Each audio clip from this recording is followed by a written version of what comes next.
infância alegre a uma juventude marcada por grandes transformações, Santa Teresa d'Ávila é com certeza um dos grandes exemplos de santidade da nossa igreja. E por ela seguir nos inspirando, é que ela é tema de hoje do nosso Pauluscast, e eu tenho a alegria de receber aqui em nosso estúdio o César, que não quer ser chamado pelo nome completo. Ele que é um grande devoto de Santa Teresa d'Ávila, tem uma relação de amizade, uma íntima relação com ela, e ele também é o fundador do movimento da Transfiguração. Então ele vai contar um pouquinho pra gente sobre a história, sobre as curiosidades, sobre a biografia desta grande santa. César, muito bem-vindo e obrigada pela presença. Também uma grande alegria, Jennifer, né? Já estou tentando, decorando. mas você não erra o nome, né? Você não erra o nome, Jennifer. Se erra, não tem problema. Para mim também é uma grande alegria. Você sabe que, eu acho que um pouco a gente conversou antes de começar, Santa Teresa é uma grande amiga. Eu acho que é isso a marca dela. Na verdade, a marca da oração dela. Santa Teresa, podíamos dizer assim, teve a inspiração da oração Trato de Amizade. Então, Santa Teresa, quem é Santa Teresa? É uma amiga de Deus e amiga dos homens, amiga das pessoas. E eu fui pega. Nesses 1500 anos da história, sou um desses amigos de Santa Teresa, que a conheci e ao longo dos anos fui desenvolvendo essa amizade. Que bacana, César. Já que você tocou no assunto, né, reforçou que é um grande amigo de Santa Teresa, conta um pouquinho sobre você e também sobre a trajetória, né, dessa amizade, vamos dizer assim, que já tem bastante tempo. Então eu gosto de dizer o seguinte, era uma vez, há muitos e muitos anos atrás, num reino distante daqui, era uma vez, eu tinha 19 anos de idade, tinha até cabelo na época, né? Eu não sei por que motivos, acredito que Santa Teresa tem uma das frases que diz que no reino de Deus não existe coincidência, mas existe providência. Então, providencialmente, o livro da vida, que é a autobiografia de Santa Teresa, o livro que ela escreve, caiu nas minhas mãos. Eu tinha 19 anos, gostava muito de ler, gosto muito de ler até hoje, e eu comecei a ler. Confesso que aquele livro me chamou muito, foi impactante, né? A história dela é muito fantástica.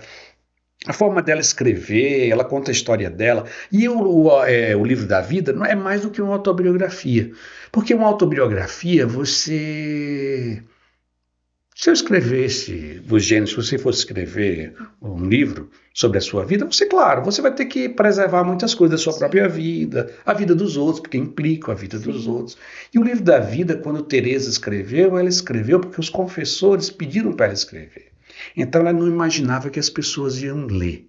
Assim, era só o confessor. Então ela fala de coisas que normalmente ninguém, nem nenhum outro santo, normalmente falariam numa autobiografia. É uma confissão que ela faz, os diretores espirituais, porque ela tinha muitos fenômenos místicos, e tinha diretores espirituais que tinham dúvidas se aquilo era de Deus ou não era, e pede para ela escrever a vida dela e a oração dela para discernir, para discutirem se aquilo era de Deus ou não. E ela escreve. Então escreve com uma sinceridade que não é totalmente incomum. Então o livro da vida, mesmo nas histórias dos santos, ele é peculiar nesse sentido, ele é único. Porque ela sabe que não vai ser lido pelo público.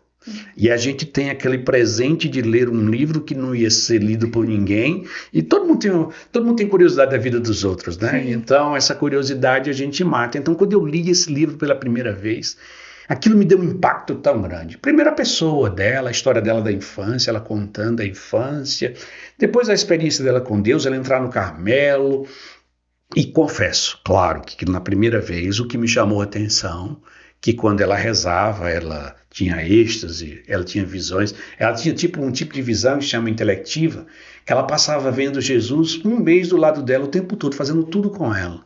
Então, acho que quando eu tinha 19 anos, era isso que me chamava a atenção. Sim. Ela achava-se o máximo, do máximo, do máximo. Só que aí também algumas coisas, uma segunda coisa me tocava, porque ela estava escrevendo da história dela, e um dado momento ela parava, era como se o leitor não existisse, e ela começava a falar com Jesus. Jesus, eu vos amo, e aquilo me... sabe os discípulos de Emaús que andavam e sentiam o coração aquecer quando caminhavam com Jesus ressuscitado sem saber? Era a sensação que eu tinha quando eu li aquele livro com 19 anos. Então, foram os fenômenos extraordinários.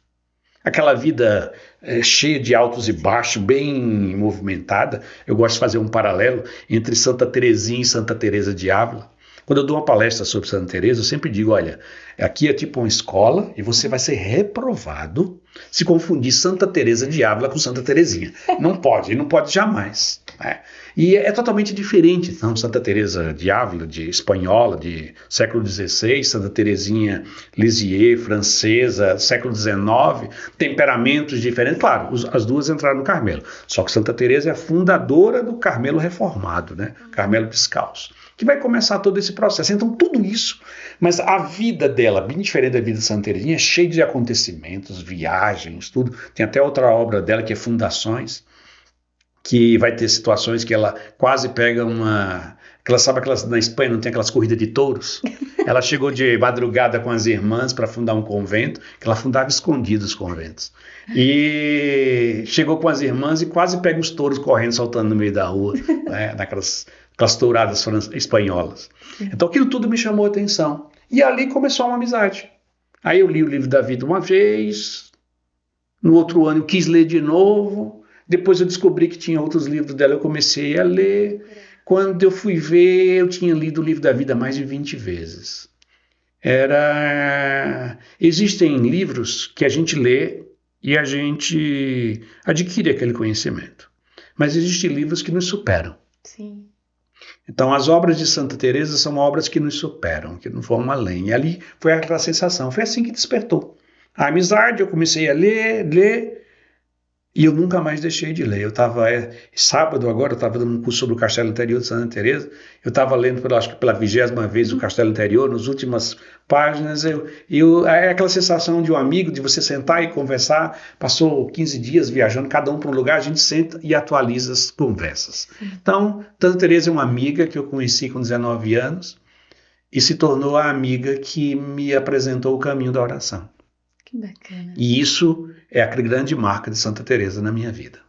Que bacana, César. E acho que, assim como cada vez que a gente vê um filme, cada vez que a gente escuta uma conversa de um amigo, ou cada vez que a gente lê um livro, né, e você acaba de contar que lê o livro da vida 20 vezes, né, talvez até mais, certamente em cada leitura, em cada experiência com essa obra, você tenha descoberto alguma coisa diferente, nova, sobre Santa Teresa.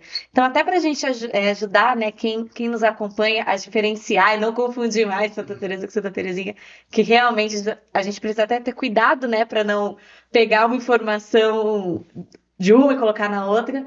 Conta pra gente um pouquinho, assim, em linhas gerais, quem foi Santa Teresa, qual foi o cenário, né, a experiência dessa mulher, a vida dela mesmo. Conta um pouquinho, em linhas gerais, quem foi ela.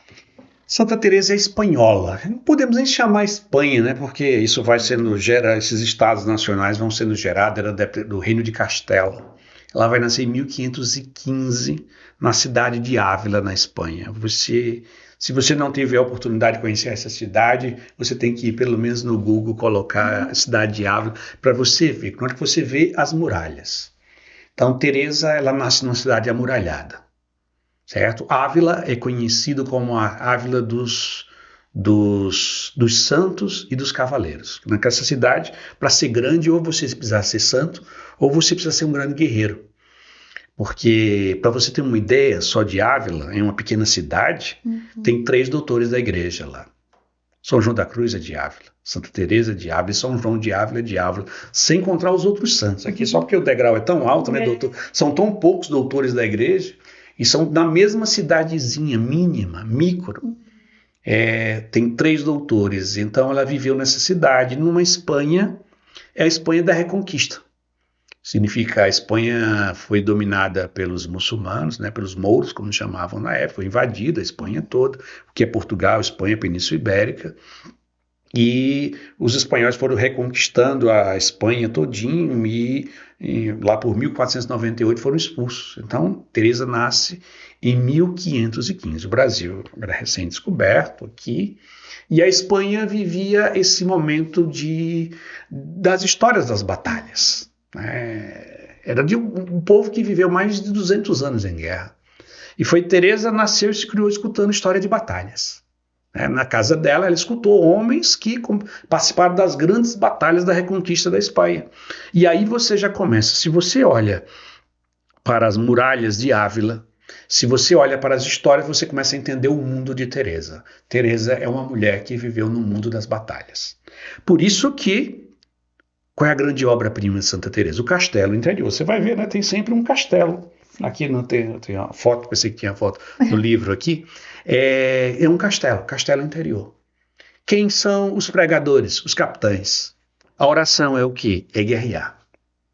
Porque ela foi criada nesse universo. Então, Teresa, é engraçado, se a gente faz o paralelo com Santa Teresinha, ela foi criada num mundo de flores. Porque a gente vai em Lisieux, na casa de Santa Teresinha, tudo é flores. Sim. Você vai em Ávila, tudo é muralha, tudo é batalha. Então, Teresa nasceu e se criou num povo que tinha se libertado no meio de 200 anos de guerra. Então, está na alma de Teresa batalhar. Mas ela vai sempre chamar Jesus de quem? Sua Majestade. Né? A alma humana é um castelo. Né? E a porta do castelo é a oração. Então é tudo um mundo de batalha. Então Teresa vive nessa Espanha, numa Espanha de batalhas, de guerras, de conflitos, da qual ela vai fazer essa descoberta. Então, vamos dizer assim, o universo de Teresa é esse. Né? Outra coisa que existe é o período das grandes descobertas. Os irmãos de Santa Teresa vão para o México, vão para o Peru, volta, ela escuta aquelas narrativas dos que eles viram macaco, que eles viram arara, aquele universo. Ela vai, também tem uma comparação que ela usa no livro Castelo Interior, que é o bicho da seda, que um padre que foi evangelizador na Índia chegou na Espanha e contou. Então o universo de Teresa é um universo, as grandes descobertas é meio como foi a internet. Certo? Todo mundo teve acesso a tudo. Então, descobriram um novo mundo e ela participou deste novo mundo.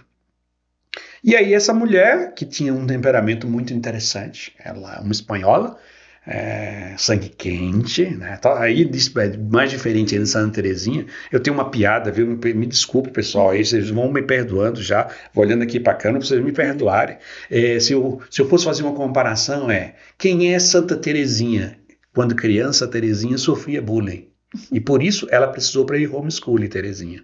Quem é Santa Teresa? Aquela que fazia bullying. Essa é a diferença entre um e outro.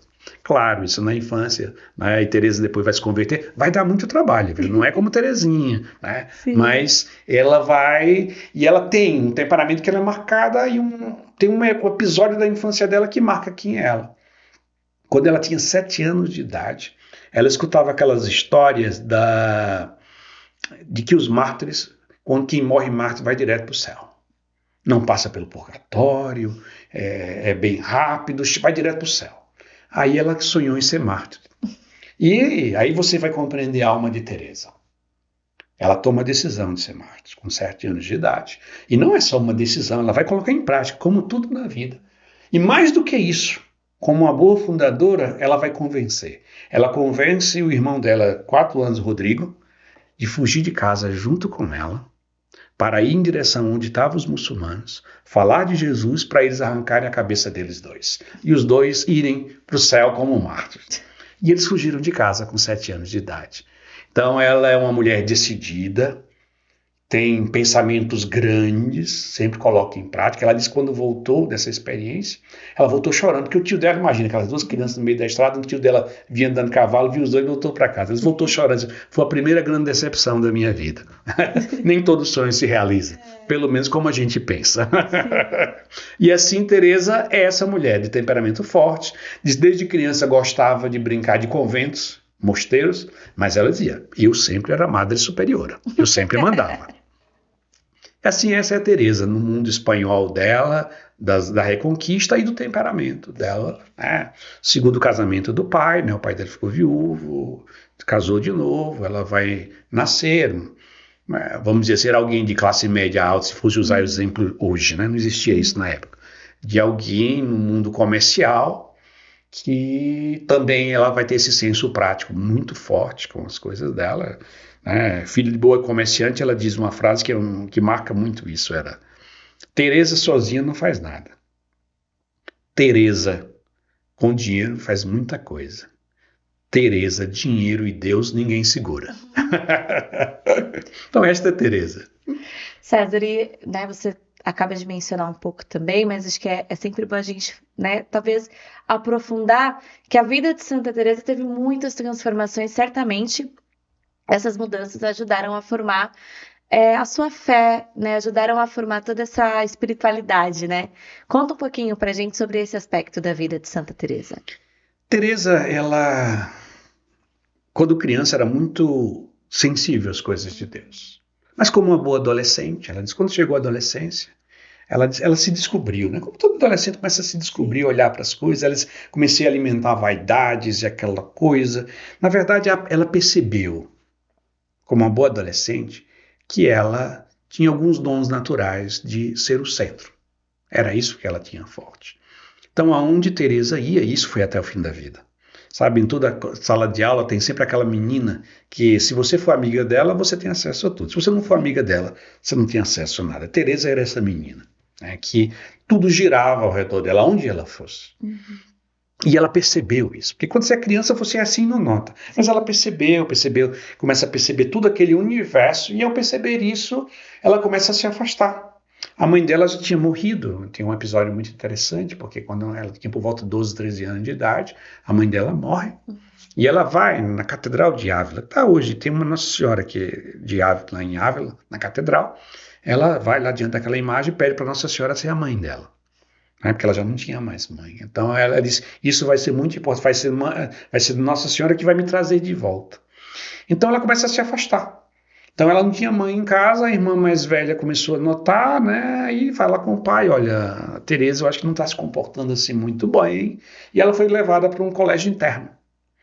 E ela vai para um colégio interno, não um colégio como a gente pensa hoje para estudar matemática, francês, alemão ou química, não. Para educação, né? Colégio interno para educar meninas e dar um bom comportamento, que os pais não estavam conseguindo controlar. E ela vai para um convento e lá, porque ela começa a se afastar, porque uma prima dela começa a frequentar a casa dela e a amizade com essa prima desanda, ela vai dizer bem forte. O relacionamento com aquela pessoa imprimia os defeitos dela em mim. É uma das grandes marcas da amizade em toda a vida, mas principalmente na adolescência e juventude. Sim. Então o pai dela nota, manda ela para o colégio interno. Lá no colégio interno tem uma freira que dorme com as meninas. E essa freira é uma pessoa muito virtuosa, fala bem de Deus, ela diz, aquele relacionamento, aquela amizade com aquela irmã vai arrancar de mim os maus que aquela outra pessoa tinha colocado. E coloca de novo a vontade de colocar ela no desejo de Deus. E aí depois ela volta para casa e começa o discernimento vocacional dela. E o discernimento vocacional dela eu gosto de dizer que é o maior golpe do baú da história. Não sei se usa essa expressão assim, golpe do baú, quando alguém casa só interessado com o dinheiro. Teresa, ela pensava em dizer, o que é que eu vou fazer? Eu vou casar ou vou ser freira? Ela disse, eu não gostava de ser freira, não. Achava muito ruim. Era como um purgatório. Mas com aquela mesma ideia da infância. Eu quero ir para o céu. Então é melhor ser freira, eu não gosto muito disso, vou viver lá, mas é melhor passar um tempo no purgatório e ir direto para o céu quando morre. Então ela opta por ser freira. Ela diz, não por amor a Jesus, mas pelo que Jesus podia oferecer para ela, não é verdade? Golpe do baú, literalmente. E ela pede para entrar no Carmelo, o pai dela diz não, mas Teresa é Teresa, né? Não é. Ela foge de casa, né? Com 20 anos de idade, ela foge de casa, dia 2 de novembro. Foge das portas da muralha da cidade e entra num convento que tem até hoje, que é o convento da Encarnação. E ela entra fugida e vai morar lá.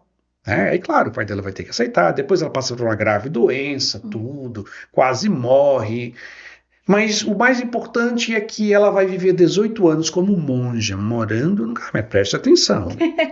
18 anos morando como monja. E ela diz, durante esses 18 anos eu nunca me decidi por Deus. Ela diz, eu passava tempos que eu me aproximava mais, tempos que eu me afastava mais. Porque o grande problema de Teresa eram as amizades. Naquela época não tinha Instagram, né? Não tinha shopping. Qual era o lazer das madames da época? Visitar os conventos.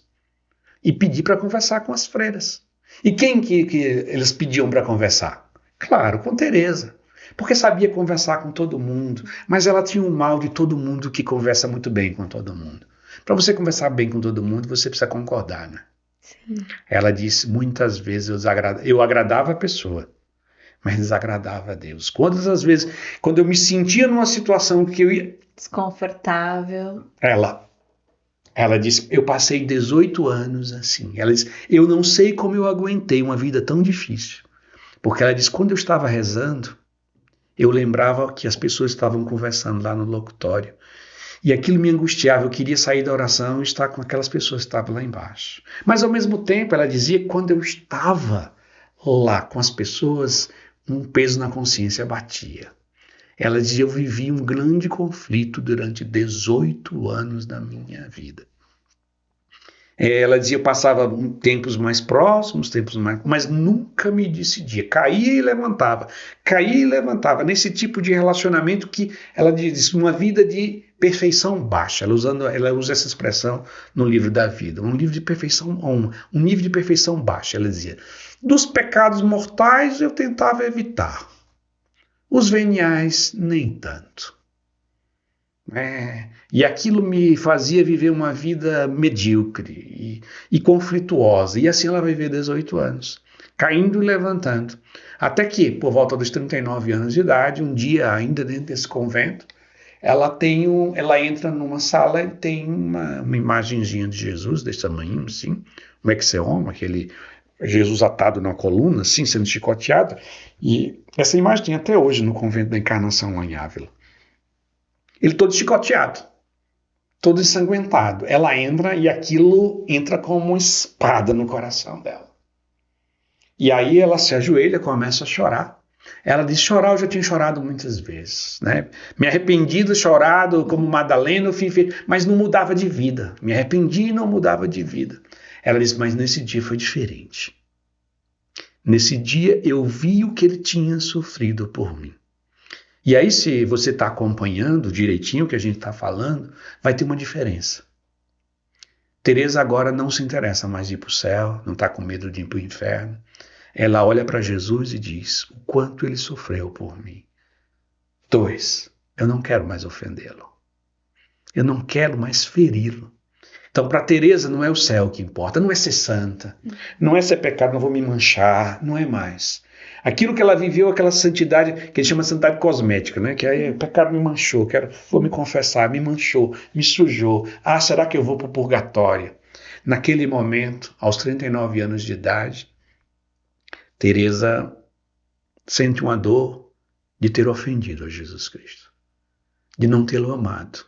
E de ter percebido que ele sempre amou, desde que morreu na cruz, mas não só isso, desde que ela nasceu. E que ele tem usado de paciência, que ele usando a imagem de Teresa no castelo interior, né, que é a imagem final das sétimas moradas, que é o matrimônio espiritual, ele foi o esposo que me amou e eu nunca retribuí. E ali isso é a dor do coração dela. E a partir desse momento, Teresa vai chamar disso da conversão da vida dela. Ela se converte, vendo o quanto Jesus amou. E ela se ajoelha e diz, Senhor, eu não me levanto daqui se tu não me deres a graça de não mais te ofender. E aí sim, a Teresa que nós conhecemos hoje, a grande Teresa, reformadora do Carmelo, fundadora de mais de 18 Carmelos, mestra de oração, a maior mestra de oração da igreja, doutora da igreja, vai começar a sua vida aos 39 anos, uma vida de decisão, que aí vai se desdobrar em vários outros acontecimentos. Que bacana, César. E quando você traz esse relato, é impossível a gente não se colocar também, né? E não se identificar com a história de Santa Teresa. Quando você fala cair, levantar... Mas você não tem isso, não, com certeza. Não. A gente não, imagina. Não, mas você também, ainda você não tem esse problema. Você não... É um problema só de Teresa. Nunca você teve esse problema. Gente, tá ileso, né? Ileso, completamente. Mas a gente para pensar realmente e se aproximar dessa figura de santidade, como você disse, depois da verdadeira conversão, faz tantas transformações, não para ela, né, mas para um bem maior para toda a igreja. Então, acho que a gente consegue ter em Teresa um sinal de esperança de que a santidade, de fato, é para todo mundo, né? A gente tem escutado tanto isso, mas acho que é um exemplo concreto de que dá tempo de acordar de verdade e se converter verdadeiramente, né, César? Eu vou falar uma coisa, mas vocês prometem que não contam para ninguém, tá certo? Segredo. Segredo, não contem para ninguém, não contem para ninguém. Na verdade, é isso que me tornou amizade com Santa Teresa. Porque com ela eu acredito que eu também posso ser santo. Que bacana. Certo? Aí também eu vou dizer uma coisa que eu morro de... Tem umas coisas que eu digo que eu morro de medo, sabe? De chegar lá no céu e levar alguma repreensão. Mas tem a misericórdia de Deus. Quando eu escuto Santa Teresinha, não Teresa, não Teresona, mas Teresinha. Teresinha, francesa. No final da vida, Teresinha, ela vai dizer o seguinte, que ela não lembra de conscientemente ter feito algo para ofender a Jesus durante toda a vida dela. Na hora que eu escuto isso, eu fico arrasado. Dá vontade de desistir. Mas quando eu vejo a vida de Santa Teresa, caindo, levantando, eu tenho esperança. Eu também vou chegar lá. E também você que está me vendo aqui agora, você também. Não importa a sua história, não importa o que você está vivendo, o que você passa, as quedas que você já teve, não importa qual é o seu temperamento, mas se você realmente tiver um encontro pessoal com Jesus e acreditar nesse amor que ele tem, foi isso que mudou a vida de Teresa, não foi um moralismo, foi um encontro com uma pessoa que a amou, que nunca perdeu a esperança dela, que nunca perdeu a paciência, que sempre acreditou nela. E é isso que faz a gente também poder acreditar, né? No Jubileu da Esperança, como nós estamos, temos esperança, que também, apesar das nossas fraquezas e debilidades, também nós podemos viver a nossa vocação de batizados, que é ser santo. Com certeza. E a gente conversou até agora da Teresa mais rebelde. Desculpa, Santa Teresa. Tá aprendendo comigo, né? Cuidado que lá a gente já fica, olha, Terezinha, cuidado, tô dizendo, mas isso é. Mas ainda antes ali da conversão e das grandes heranças que ela nos deixou, vamos falar um pouquinho dessa virada de chave após essa conversão. Qual é o legado que Santa Teresa deixa pra gente? Acho que principalmente a gente pode realçar a reforma do Carmelo, né? Ela vai começar a sentir um desejo de ter uma vida de oração mais profunda. Ela está no Carmelo da Encarnação, né, no convento da Encarnação, moram 180 monjas.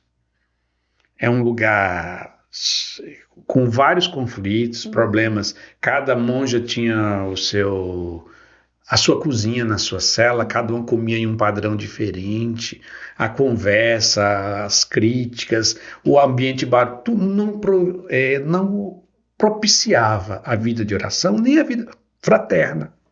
Sim. E aí ela começa a ter esse desejo de ter um local onde a oração e a vida fraterna pudesse ser vivido. Não um convento com 180 irmãs, que é o primeiro pensamento dela, é um convento com 13 irmãs. A exemplo do Colégio Apostólico, Jesus e os 12.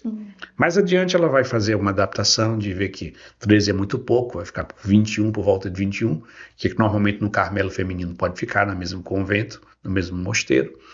Então, um local onde o silêncio e a vida fraterna, né? Não com a multidão, mas com alguns que pudessem se conhecer, construir amizades autênticas e vida de silêncio. Né? Daí, por isso que você vai ver no Carmelo a questão das grades. Né? Que quem conhece um Carmelo, né? Muitas vezes, na maioria deles, as monjas estão dentro da grade, né? Um dia uma criança chegou para uma das carmelitas, uma história que eu gostei muito. A menina perguntou, foi com a mãe, e ficou meio chocada, né? Quando viu aquela monjinha com a cara tão bonitinha, simpática, dentro da grade, para a imagem da criança era uma prisão, né? Sim. Aquela freira fez alguma coisa errada. Aí a criancinha olhou para ela, a senhora está presa aí dentro? Aí ela respondeu, não, é você que está presa aí fora. E é isso que Teresa vai fazer.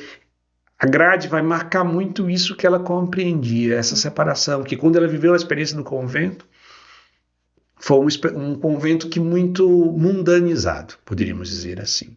E as grades vai marcar essa experiência de separação para uma vida fraterna e para uma vida de oração e de intercessão por toda a igreja. E aí ela vai se sentir inspirada, aí ela vai começar para a fundação do Carmelo de São José. Ela sente inspiração de fundar um convento. Ela não pensava de uma fundação, era uma casa mesmo. Sim. Ela queria ter uma casa onde ela pudesse estar, onde pudesse rezar com tranquilidade, viver a vida fraterna, e como ela tinha tido realmente uma grande experiência de Deus, poder ensinar para as meninas jovens que começassem esse caminho. E assim é fundado o Carmelo São José, como tudo na vida de Santa Teresa, com 1000 peripécias. 1000 peripécias. Vai envolver o rei da Espanha, vai envolver o Papa, vai envolver o provincial, a cidade vai entrar em conflito. Todas as coisas na vida de Santa Teresa são coisas retumbantes, podíamos dizer assim. E ela vai fundar. E aí começa, dessa primeiro, para ela só tem essa primeira, é só isso. Sim. Só que depois de todas as confusões, ela consegue fundar, ela vai dizer que vai ser a lua de mel da vida dela. Os 5 anos que ela só pensa naquilo. É um conventozinho, elas chamam um pombalzinho, né? Um pombalzinho, que a gente aqui todos nós amamos a Jesus e nos amamos, até que ela começa a sentir que aquela experiência não é só para ela. E vem um padre, se eu não me engano, da Índia, um missionário, visitar e começa a contar quantas pessoas não conhecem a Deus. E aquilo incomoda. Ela vai chorar, ela chora copiosamente, e ela diz, eu quero fazer alguma coisa pela igreja. E aí, aquele pequeno conventinho não é mais simplesmente aquilo que ela quer. Aí ela vai usar todas aquelas imagens dos grandes guerreiros. Todo o exército tem os capitães, tem os soldados, e tem aquilo que a gente podia chamar de intendência, que é aquela pessoal que dá suprimento de alimento, sim, de munição, de tudo, porque senão os soldados morrem no campo de batalha. Ela vai dizer, então, nós seremos o suprimento dos soldados. Nós rezaremos pelos capitães. Para que eles combatem, irmãs, nós rezaremos por eles. E aí, por isso que quando você vai num Carmelo, você vai ver, sempre tem no Carmelo escrito, irmãs, nós entramos aqui para pelejar, quer dizer, é para lutar, é para guerrear. É a Teresa dos Castelos, da Reconquista Espanhola, agora para construir o reino de Cristo. E ela vai dar esse suporte por meio de uma vida de oração, de penitência, da busca da perfeição. E aí começa a fundação de vários conventos femininos. Depois ela consegue autorização para conventos masculinos também. Ela é a primeira mulher que fundou uma congregação masculina, uma grande congregação masculina, né? Mulher. E ela funda sempre com essa perspectiva de ser um sustento espiritual para todos aqueles que batalham no reino de Deus. E assim é o espírito da reforma carmelitana do Carmelo Descalço. São muitas as heranças realmente deixadas por Santa Teresa, e acho que você até trouxe no começo nessa questão do castelo interior. Vamos falar um pouquinho sobre essa obra específica, né? Sobre o que a gente encontra nela, que está disponível também no catálogo da Paulus Editora. Vamos contar um pouquinho sobre essa perspectiva da obra de Santa Teresa. Santa Teresa, essa é a obra-prima de Santa Teresa. São 4 grandes obras, né? Livro da Vida, que eu falei no início, Caminho de Perfeição, Fundações, que é as estripulias dela fundando os mosteiros, é fantástico, é os Atos dos Apóstolos dela, né? De Santa Teresa, mas a obra-prima é o Castelo Interior. Já estava perto no final da vida, mas foi nos momentos piores da vida dela que ela escreve, já estava no auge da vida espiritual.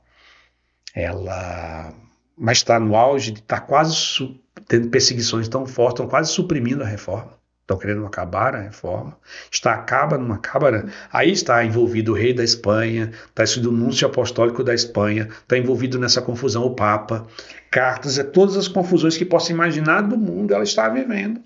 E um dos diretores espirituais disse, não, você deve escrever um livro para explicar a vida espiritual. Ela disse, mas nesse tempo agora, meu Deus. Mas ela vai dizer, por obediência eu vou fazer. E ela vai rezar. E quando ela reza, ela tem uma visão.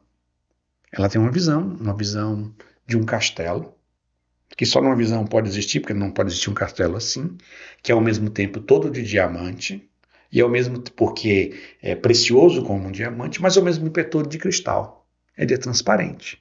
Ele é um castelo com várias moradas. e tem uma morada principal, aonde Deus habita dentro desta morada. Então ela tem essa visão, que é uma visão imaginativa, e junto com isso ela tem uma visão intelectiva, que é um tipo de visão que compreende, as letrinhas off, que dá o significado, porque tem alguns místicos que só têm a visão e não têm o significado. Sim. Ela teve muitas visões assim, que só via e não entendia. Ficava pensando, tentando entender, mas algumas vinham com já a explicação, que vem direto, por isso é intelectiva, porque já dá a compreensão. E aí ela compreende que aquele castelo é a alma humana. E aquele que é batizado, que é o justo, Deus habita, pelo batismo, Deus habita no interior desta alma. E ela vai dizer que a oração é entrar dentro de si mesmo. Então, para Teresa, grande mestra de oração da igreja, orar é entrar dentro de si mesmo. Ela disse que cercando o castelo, como todos os castelos da época dela, né, tem as muralhas, né, e tem o fosso, e tem jacaré, ela chama vários animais peçonhentos para proteger o castelo. Ele diz, as pessoas que não rezam, que não têm vida interior, não é rezar qualquer tipo de oração, Sim. É uma oração interiorizante, entrando dentro de si mesmo. Ela diz, vive fora do castelo, sendo picado por várias serpentes e vive todo inchado.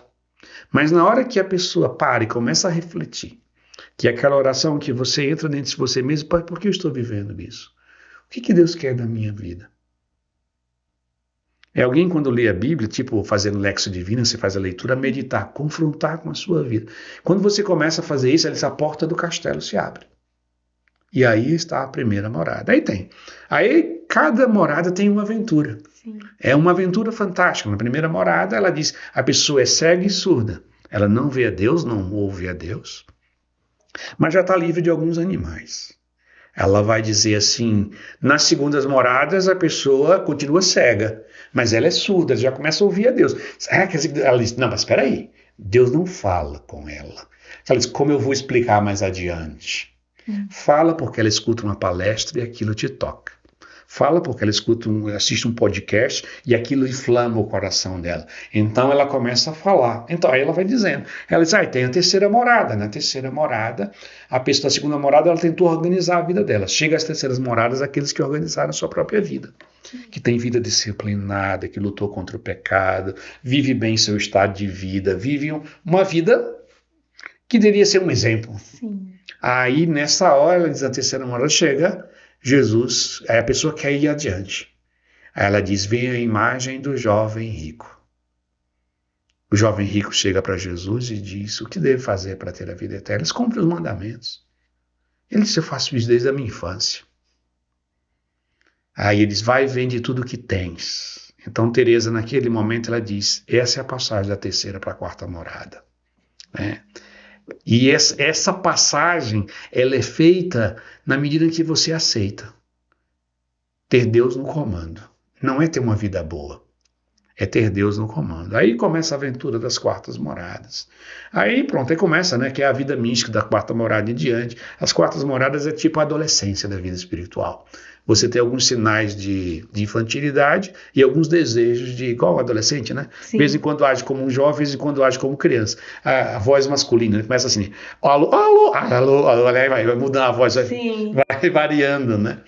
E ela diz, vai ter, aí vai ter as quintas moradas, que é a decisão, a união com Deus, sexta morada, que é o noivado, até o matrimônio, que é na sétima morada, que se une com Jesus. Então, nesse livro, ela vai descrever toda a trajetória de uma vida espiritual para a santidade, dando cada passo. É uma aventura fantástica. Quando ela terminou o livro, ela disse, irmãs, vocês não podem sair para lugar nenhum, né? Vivem dentro de grades, né? De um convento. Eu estou te dando para vocês a melhor aventura do mundo. Maior do que qualquer viagem. É a viagem para o nosso mundo interior. Que bacana. E acho que você comentava no início também, César, que todo o seu trabalho, né? Hoje você tem realmente, é um especialista em Santa Teresa, então conversa com muita gente sobre Santa Teresa. Como que você percebe a relação das pessoas com Santa Teresa? Assim, tem surgido um número maior de devotos, as pessoas têm conhecido mais Santa Teresa, têm diferenciado mais Santa Teresa de Santa Teresinha. O Castelo Interior tem contribuído realmente para que as pessoas conheçam Santa Teresa, mas principalmente conheçam a Deus? Sim, mas Santa Teresa sempre tem um pouco diferente. Aí vamos dizer assim, se a gente fosse fazer um curso de marketing, fosse segmentar, né, as coisas, Sim, ela sempre teve um público diferente e tem. sim, Santa Teresa é um público daquelas pessoas que querem ir mais profundamente. Não é uma pessoa que quer simplesmente rezar uma novena, rezar uma forma de, como Santa Teresa vai chamar de oração vocal. Uma pessoa que quer ter uma vida melhor. Eu queria ser uma pessoa melhor. Não, essa sim. pessoa não vai, Normalmente não se interessa. não se interessa. Mas toda e qualquer pessoa que um dia começa a querer levar a sério a vida de oração vai precisar de Santa Teresa. Não existe ninguém melhor do que ela. Ela é imbatível. Mas para as pessoas que querem uma vida interior, querem uma vida de oração que não é recitar qualquer coisa, não é de orações, é um diálogo, um trato de amizade, oração de coração a coração. Como Santa Teresa vai dizer, orar para mim é estar muitas vezes a sós, falando em um trato de amizade com aquele que eu sei que me ama. Então Teresa sempre vai ter, mas nunca, Teresa não tem essas devoções, uma procissão de muita gente. Ela sempre teve ao longo dos séculos e sempre vai ter até a segunda vinda de Jesus, aquelas pessoas que querem uma vida de interioridade. Então se você deseja realmente crescer na sua vida de oração, não qualquer piedade, mas ter uma vida interior profunda, eu convido a você a conhecer a maior mestra de oração da igreja. E não é livros. Eu queria que você conhecesse essa pessoa.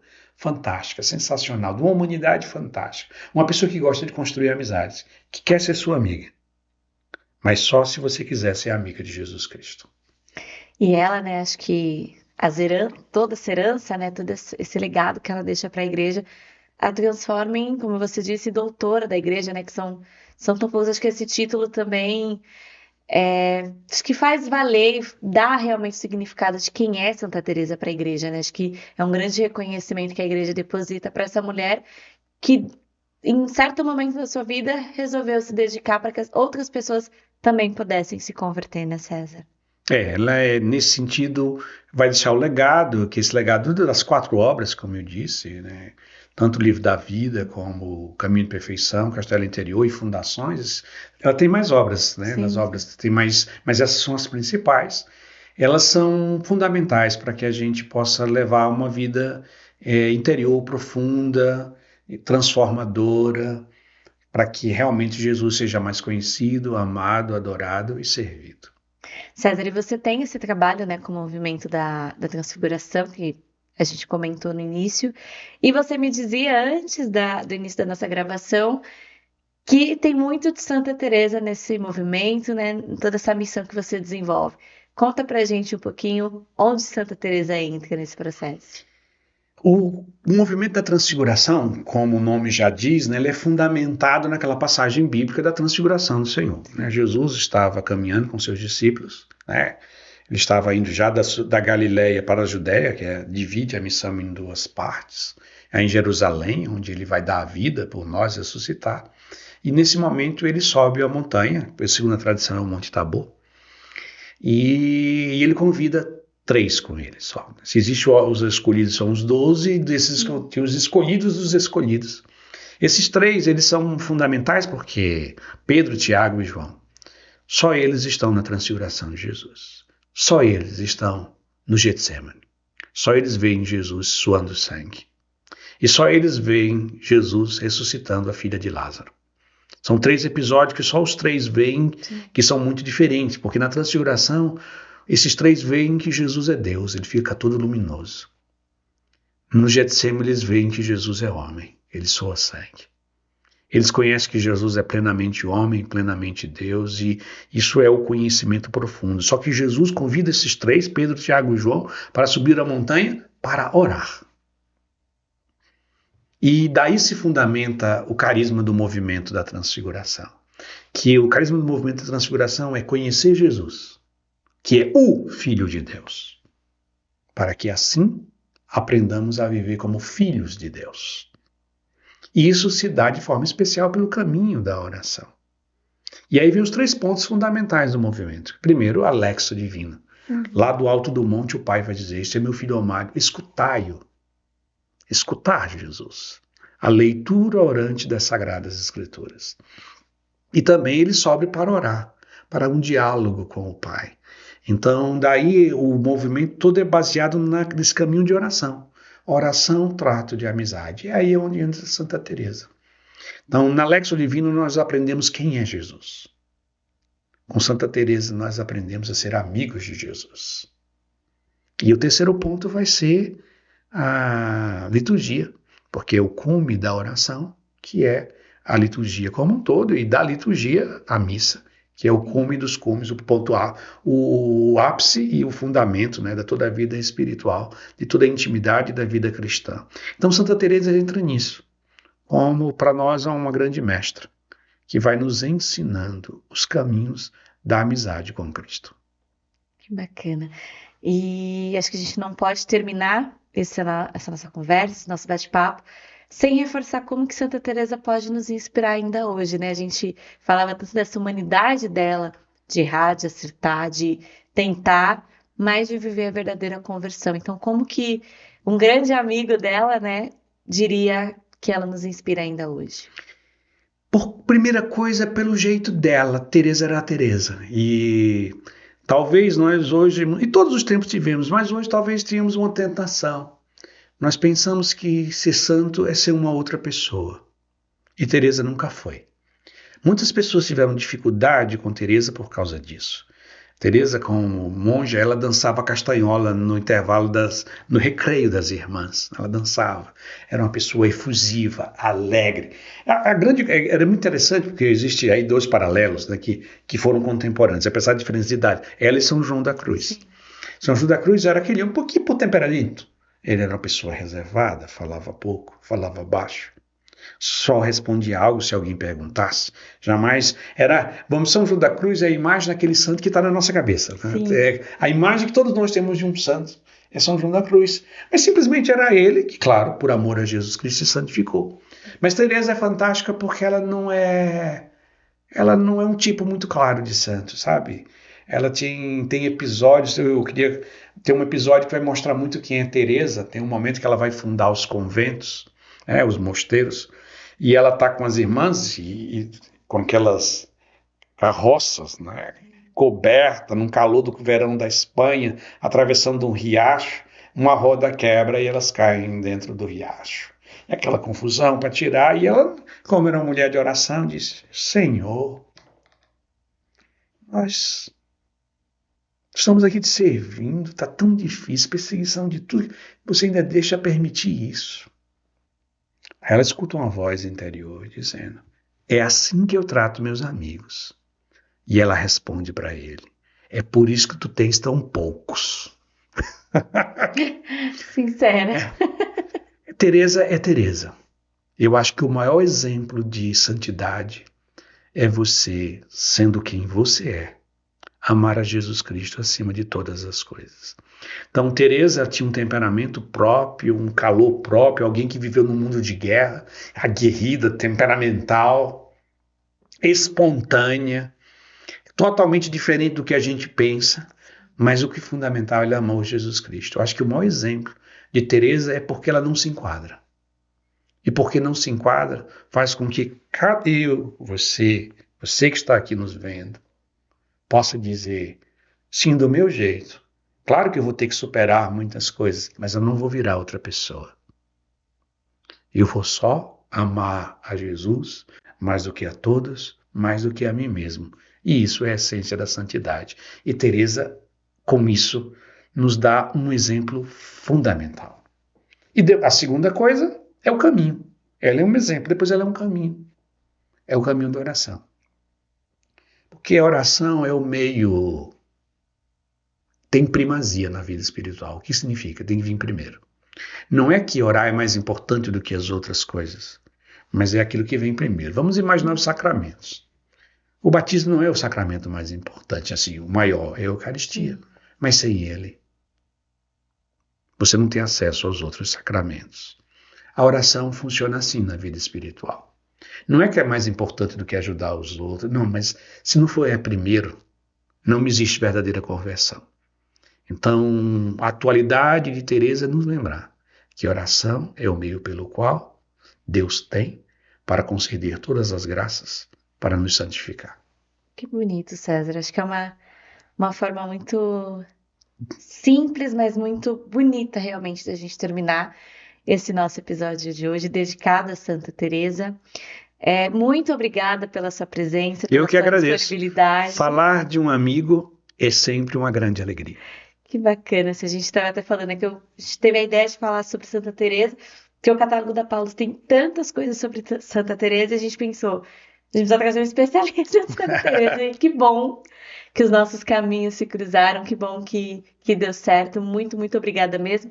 Seja sempre muito bem-vindo ao PaulusCast. Sempre que quiser voltar, as portas estão abertas. Eu com certeza, como diria Santa Teresa, no reino de Deus não existe coincidência, mas foi a providência de Deus que nos trouxe aqui. Que bacana, que bom. E né, se você ficou curioso, quer conhecer mais sobre Santa Teresa, como eu disse, o catálogo da Paulus Editora é rico, com obras que falam sobre Santa Teresa, Livro da Vida, o Castelo Interior, são muitas obras. Certamente você vai encontrar o que mais fala ao seu coração nesse momento que você está vivendo. É só consultar uma livraria da Paulus, né, espalhado pelo Brasil, também no nosso site, tem o Televendas. Fique ligado aqui no YouTube, ative as notificações. Se você ainda não é inscrito no canal, inscreva-se agora mesmo para saber de todas as novidades, acompanhar cada novo episódio que é lançado aqui do PaulusCast e tantos outros conteúdos que estão disponibilizados aqui no nosso canal. Também não deixe de seguir, né, o Instagram da Paulus Editora, sempre com dicas, com novidades, vale muito a pena. Muito obrigado pela sua companhia, seja sempre muito bem-vindo e até a próxima!